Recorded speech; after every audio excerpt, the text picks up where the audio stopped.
आपको? देखिए, ओबीसी महासभा का आज जो हमने जिला कार्यालय पिथौर विधानसभा में आज इसका शुभारंभ हुआ है, तो हमारा गांव में अंतिम छोर तक जाकर सदस्यता अभियान कर और ओबीसी की जितनी भी समाजें हैं उनको अपने हक और अधिकार के प्रति जागरूक करना है।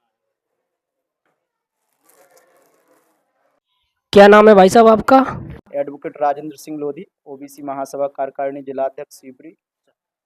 आज ओबीसी महासभा कार्यालय का उद्घाटन हुआ है, आगे क्या उद्देश्य है? ओबीसी महासभा का उद्देश्य यही है कि हमारा जो पिछड़ा वर्ग है उसके जो हक अधिकार हैं वो उन्हें मिलना चाहिए।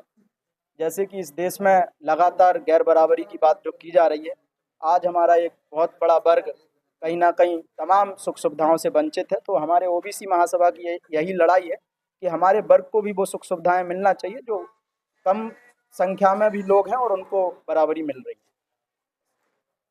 लोगों पे जैसे जुड़ जाते हैं, वो निडर होकर बोलते हैं और उन पे झूठे मुकदमे लग जाते हैं, उसके लिए अपना क्या प्रयास रह रहा है? कैसे ओबीसी से जुड़ जाते हैं?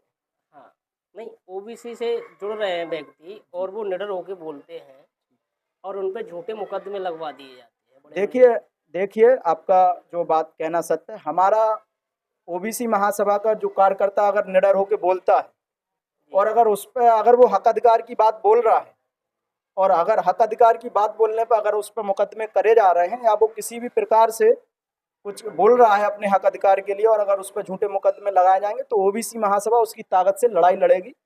ताकि अभी तक मेरे संज्ञान में तो ऐसा मामला कोई नहीं आया है कि किसी ने अगर हक अधिकार की बात उठाई है और उस पर झूठे मुकदमे हुए हैं।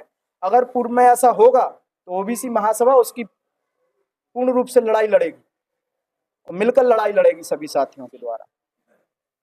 तो आज कार्यालय का उद्घाटन पिछोर में हुआ है, तो यहाँ से क्या प्रतिक्रिया रही है आपने? देखिए, ये संदेश पूरे प्रदेश के लिए दिया है और एक जिले के लिए दिया है कि एक सामाजिक संगठन एक इतना बड़ा कार्यालय खोल के समाज के हक अधिकार की लड़ाई लड़ रही है।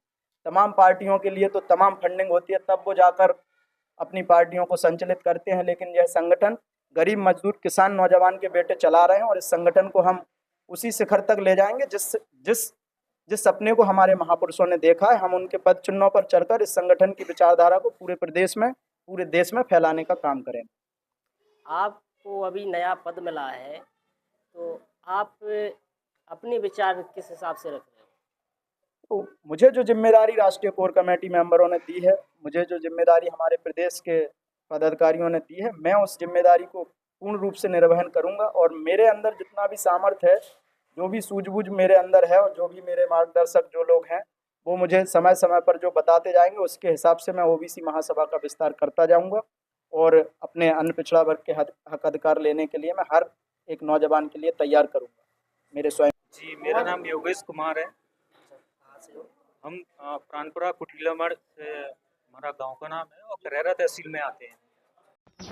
आज ओबीसी महासभा कार्यालय का उद्घाटन हुआ है, तो आपने इसमें क्या कुछ समझा? तो हम सीखने के इच्छुक थे, तो उसके बाद हमने देखा कि यहाँ पदाधिकारियों ने सभी पदाधिकारियों ने और आए हुए सदस्यों ने काफ़ी अच्छे से हमें समझाया कि हमारी ओबीसी महासभा का उद्देश्य क्या है और हम चाहते हैं कि सभी लोग पदाधिकारियों की बात को सुने, समझें और ज़्यादा से ज़्यादा हमारे ओबीसी वर्ग एसटी एससी के लोग इस संगठन से जुड़ें और संगठन को मजबूत बनाएं।